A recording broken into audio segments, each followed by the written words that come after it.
Hey everybody, I'm Scott Wikle. You're listening to My Kind of Country. My guest tonight, great guy. I know him well, and he's not only a fabulous singer and entertainer, but he's also been writing some country music gold here as of late.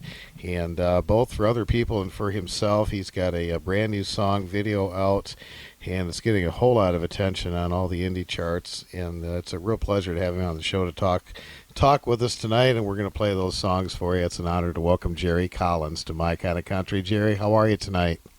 I am fantastic, Scott, and I cannot believe all the good things that's happening. I'm like a kid in a candy store right now. Well, you know, it's well-deserved, and you have written some fabulous music here as of late for not only yourself, but some other great artists, and this music is just absolutely solid gold, My Kind of Country.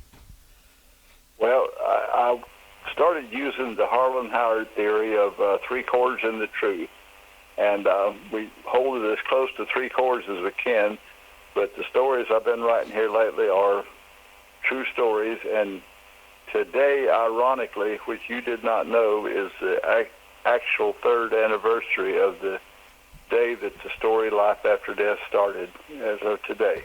Oh, is that right? My wife passed away 3 years ago today, and the story was an easy story to write after the end of the third year. It was just hard to do it. But I got to thinking that I'm not the only person that's ever lived through this, and almost all of us, if we have not lived through it yet, are going to. So I thought it would be kind of a tribute to her and a story that people could relate to. And sure enough, I was amazed at the response that we're getting on it. I think yesterday alone, it was 1,200 views on it yesterday, and I could not believe that.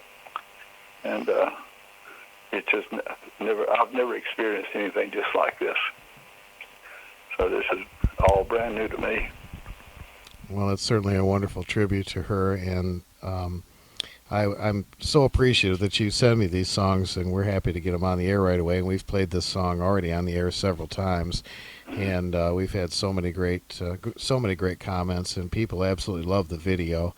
And we're going to share that information too on our Facebook page, so folks can go watch this video. And of course, we're going to play this song in a little while.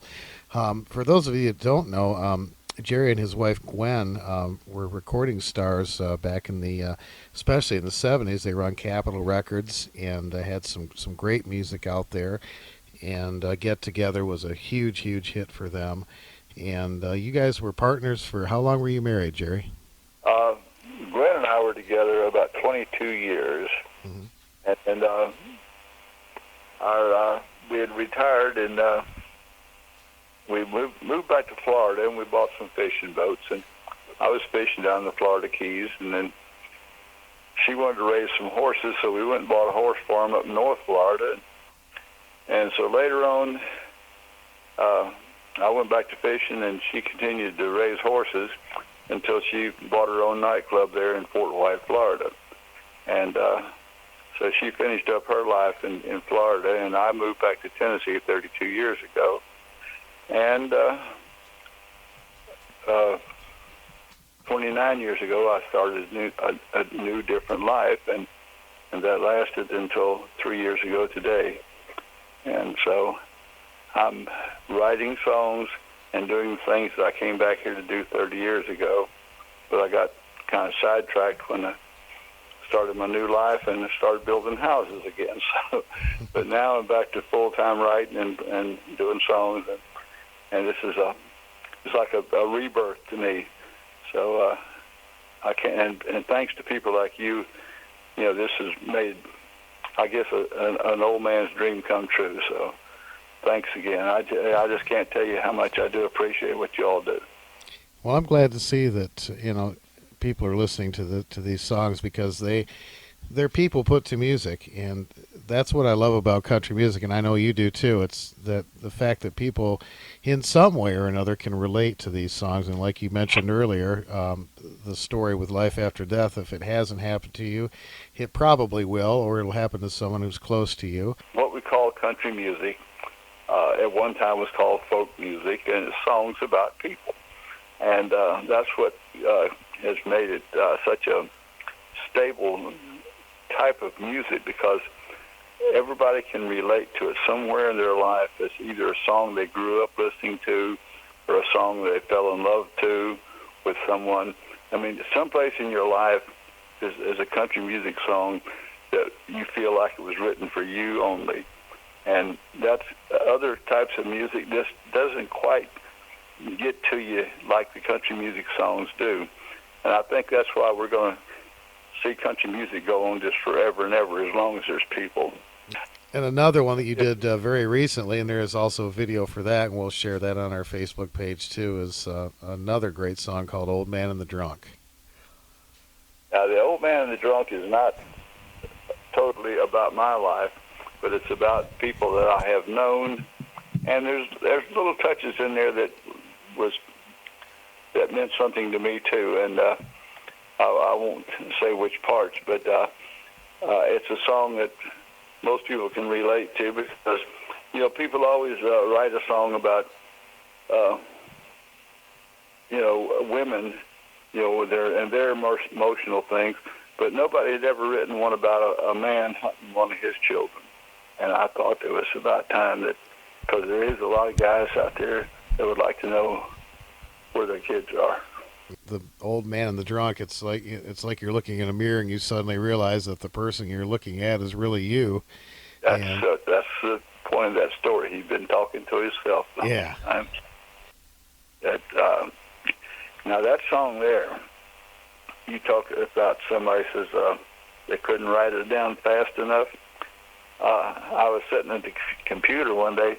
I don't even know what I was doing, and all of a sudden the title Old Man and Drunk hit me, and I grabbed a pencil, and that song was written down in 10 minutes.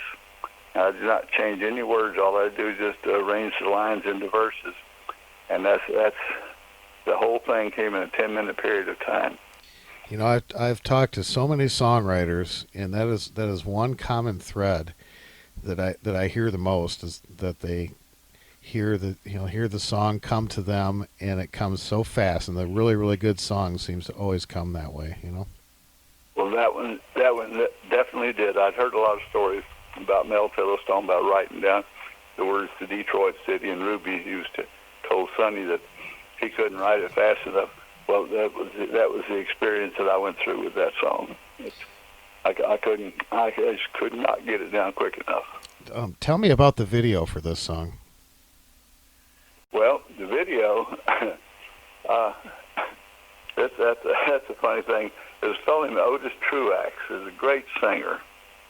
And I saw a video of his one day, and I had not met Otis yet. And come to find out, he records for the same people that we do up at Kurt Ryle's Big Matador Recordings and record label. And I saw a video he did about a story of an Alzheimer's patient, when it was really touching. And he was playing the part of a street person, singing songs on the street to collect money to pay this lady's hospital bill. And it's really a touching video. And if anybody's not seen Otis Truax and Somebody's Everything, they need to look that up, because he's great. But when I saw him, I thought, here's a guy here. His character look, he could play the part of the old man or the drunk or both. But how do you ask a person if he'll play the part of a drunk in your video? Because you don't know whether you'll be insulted or not. And I did not know the man. So I called him and invited him to come to the house and us get acquainted. And then in our conversation, I said, what would you think about playing the character role in a video about an old man and a drunk? And he said, I'd love to. So that made me feel a whole lot better, because now it's out in the open. And he did just a remarkable job. He played both of the characters. And then Vernon Husky, another recording artist that we all work with, that records for the same label, he was the bartender in the scene. And it just turned out just, I could not even imagine how a video could have been any better, because every line of the song, what it did the video, he had something that fit that line, each line of that song. And actually, when I saw the video the first time, it got tears in my eyes too. It's an amazing thing to have a video that goes along with a song so powerfully. And it's hard. I'm sure it's hard to do videos. And who came up with the concept of this whole video for you, Jerry? Well, the boy that does the video is named Lance Goodman, and there's no way that anybody can give Lance too much praise because the work he does is just he's like a magician. I was so impressed with what he did with the old man and the drunk. And I called him out, and he came to the house here, and we started the Life After Death video, and we went back and tracked all the places, and even ended up back at the church where Scarlett and I had got married at. And so we made full circle out of the video, and he just did a great job with that, too. But his name is Lance Goodman. I think I've gotten more emails for songs that you've been associated and have sent me, the artists, than anybody else. I am truly amazed when that happens. Every time I play one of the songs that either you wrote or it's an artist you're associated with, I get these great emails from people who just absolutely love the song. So, for what it's worth, you're on to something. Well, this started with actually Kurt Ryle started it with when he brought in Darren Wright on the "I Got Nowhere to Go But Crazy" song, and then Joe Diamond that used to work with Johnny Paycheck and all the big name artists here. In fact, Joe is a big name artist himself. And I tell him he's not only a diamond, he's a real jewel. And so I started writing some songs that fit him very real good. And so he started doing, he did like the I Drink About Her All the Time and the Miss Jones song that June Stearns and I wrote for George years ago that George didn't get around to doing it. So Joe did it 32 years later, and I said, well, there's a story of overnight success right there. It only took 32 years to get that one cut. That's for sure. Well, Joe's got that. He's got that George Jones curl in his voice, you know. Right, he does, and everybody just loves him. He's good. And, he's been, of course, he's been on the show. Most of these artists have been on our show, and of course, we play their music often. And you talk about June Stearns too. I wanted to mention her. You and I met in person for the first time a couple years ago in Nashville at the Midnight Jamboree, and June Stearns was with you. And she is just an absolutely delightful lady, and I've had her on the show a couple times.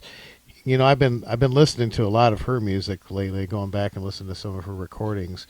And I'll tell you what, I think pound for pound, she stands right up there with Patsy Cline. well, I heard some recordings of June when she was 13 years old, and this was before Patsy hit the scene. And June sang that same style as a 13-year-old girl in Indiana. So she did not get her style from Patsy. I mean, June was here with it when Patsy got here. And she still is, and just a wonderful lady. Now, she also recorded a duet with Gwen, too. Is that right? Yeah, a couple of Gwen songs needed a duet partner, a lady duet partner. And so we were all real close friends back in them days, and so she was the ideal choice for that. And both of them had, big, strong voices, and so they just fit together real good because neither one of them had that small voice. They could both they could sing without a microphone if they needed to. Yeah. I've been really listening to a lot of her music lately, so I want to make sure we send a shout out to June. Hopefully, she'll be tuning into this broadcast tonight. I talk to her about every day. I talked to her last night, and I stay in touch with her almost on a daily basis. Well, she is a country music treasure, and anybody that doesn't know the name June Stearns, you better get familiar with it because she's incredible. That's right. We haven't talked. I want to talk more about Joe Wade Smith too. He wrote a song that he recorded called "Life Behind Bars," which is just incredible. And one of the other writers on that was Glenn Ray that wrote "I Just Came Home to Count the Memories," and the other writer was Roger Brown, and the three of us wrote that together one day. That was a collaborated song that we all had a hand in, and it turned out great. And said he felt like the song was written for him when he heard it, and so everything else is history from there on with that song. Absolutely, absolutely. And Kurt Ryle is just a master at. He's a great artist in his own right, but he's a master of recording, and everything that's coming through from you guys is just so beautifully put together and sounds just fantastic. Well, now Kurt's the writer of Joe Smith's new record, The House of Diamonds. I think you've got that. Oh yeah, we played that Monday night. He sent that to me that day, and we played it on that Monday night right away. And that was another one. I got several emails and messages on that, and people wanted to hear it again. So we'll be playing that again tonight for sure. Well, I tell you do a great job, and I just can't say how much we appreciate it, because I mean, people like you right now are the backbone of the country music. And if you want to hear good country music, you listen to Scott Wikle's My Kind of Country on Fish Creek Radio, and that's where you get your good music at. Well, I appreciate that, and it's makes my job a lot easier when I got great songs from you to play. So we're gonna play a whole bunch of these for our listeners tonight. And Jerry, I hope you'll keep me posted and I know you will, as you get more songs going, and keep them coming, man. You're writing some great stuff. Well, as long as we can get in the studio. Right now, Kurt is so darn busy that we have to make time to get these new songs. I think Vernon Husky's going to have a bunch of new material out for you. They was been finishing up one of his CDs last week, and he's got some great songs on there. Vernon did one of mine called Remembering Key Largo, so it's kind of a folky type sounding song, but I think you'll enjoy it because it's kind of the country part of the Florida Keys. Sure, absolutely. Vernon's great. We play a lot of his stuff too. And I had an email. His granddaughter emailed me one night, and she'd been listening to the show, and she was so excited to hear him on the radio. She thought that was the greatest thing. Well, it is a good thing. It's the modern new country stations. They all they wanted to do is play the young kids. Which all of us were young kids at one time, but unfortunately, we passed that situation by, and we're mature adults now, and people like you still play our music, and that's what we appreciate.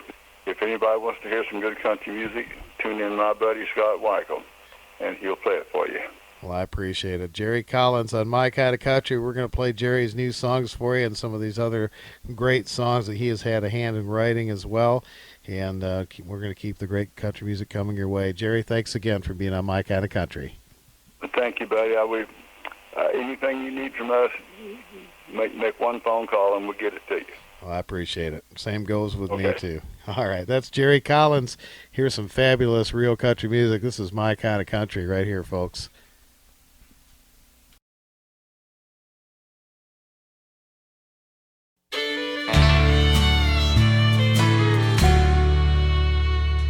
Feeling sad and lonely, an old man off the street started talking to an old drunk who was barely on his feet.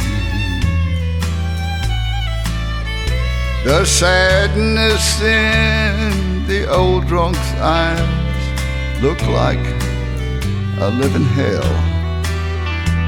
And the old man saw a story that the drunk needed to tell.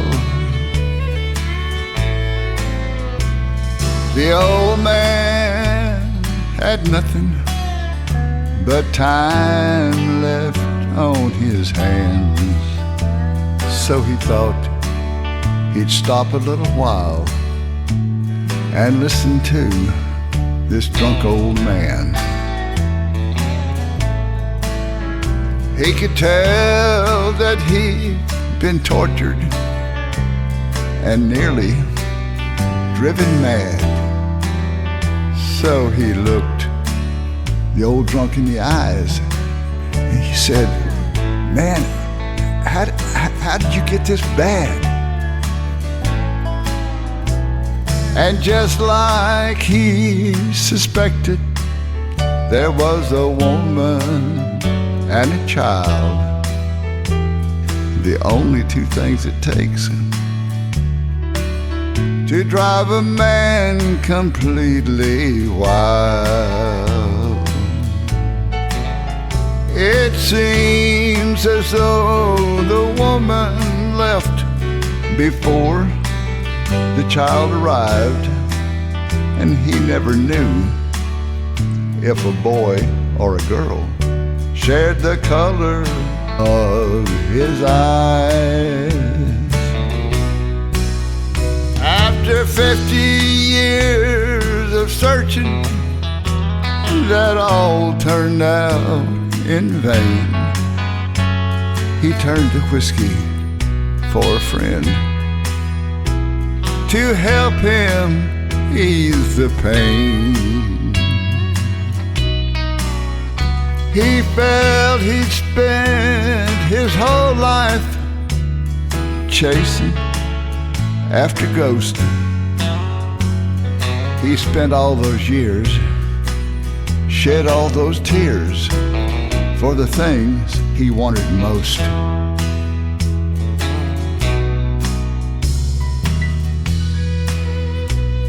The old man started to cry at the sadness of the old drunk's tale. Then pretty soon he realized that, damn, he knew this story way too well. And the old man, he couldn't stand to see the tears in the drunk's eyes swell. So he took that empty bottle off the bar and he smashed that mirror all to hell. Now the old man and the drunk turned out to be the same. That's what happens when you let your past drive you insane. So be careful about your choices and be free with helping hands, 'cause you don't want to be just an old drunk when you become an old man.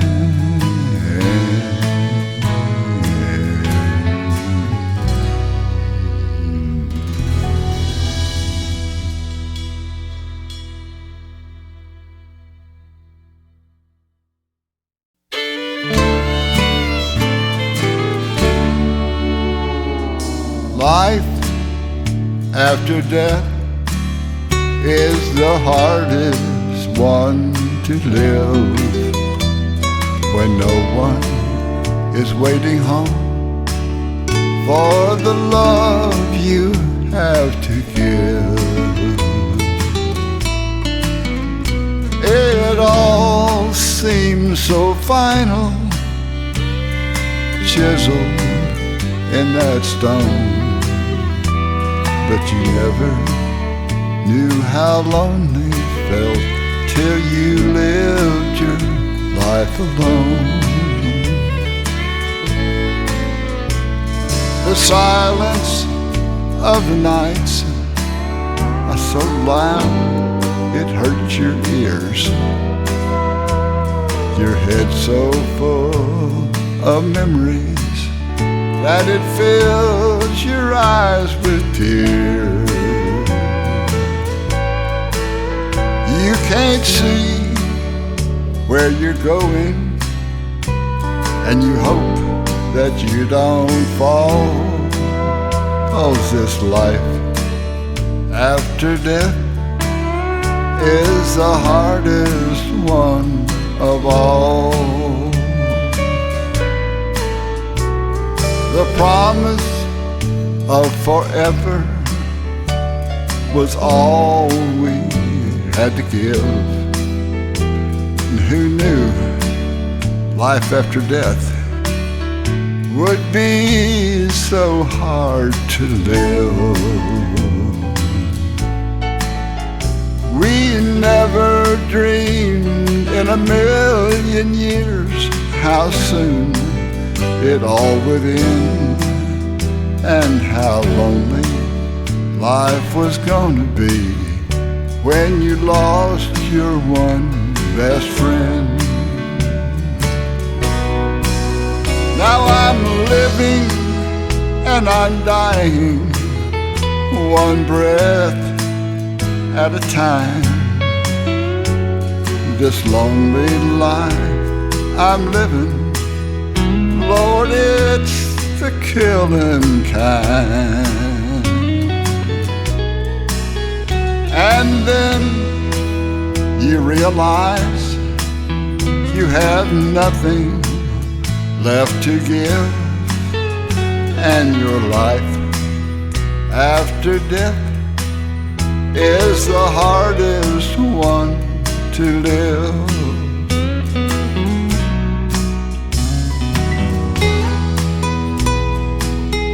You know, that promise of forever was one that she just couldn't keep. But I just don't believe it was ever her intention to break that vow to me, because only God knows how much time we had. And I'm just so thankful for the love that we both had to give. Man, this life after death, ooh, it's the hardest one to live. Now I'm living and I'm dying, one memory at a time.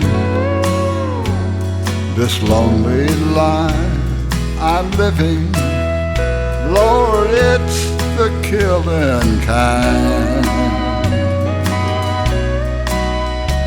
And when you realize that you have nothing left to give, your life after death is the hardest one to live.